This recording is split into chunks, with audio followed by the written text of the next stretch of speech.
Dominique Fortier est l'une des jeunes voix de la littérature québécoise, l'une des voix les plus fortes du moment.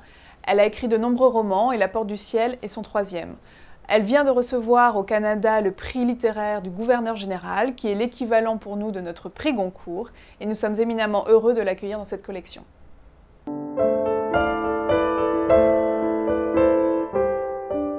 Dominique Fortier, avec La Porte du Ciel, nous entraîne en Louisiane durant la seconde moitié du XIXe siècle, pendant la guerre de Sécession, et brosse les destinées chaotiques de deux fillettes que tout oppose.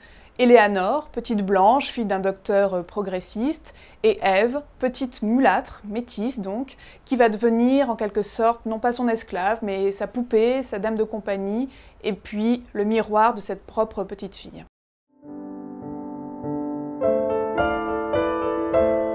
Plus loin, dans l'Alabama, il y a des femmes, ce sont des esclaves noires bien sûr, qui cousent des courtes pointes, des patchwork, c'est-à-dire qu'elles unissent dans un ensemble des morceaux épars. Bien sûr, cette courte pointe est à l'image des États-Unis, ce pays qui est en train de s'inventer dans la violence, dans le déchirement et dans la division.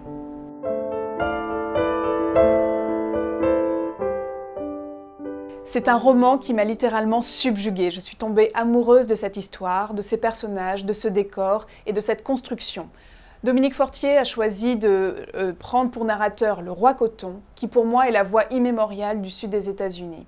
Vous verrez la délicatesse de cette écriture. C'est un art tout en subtilité, un art de la suggestion et non pas de la démonstration, et qui va vous faire voyager.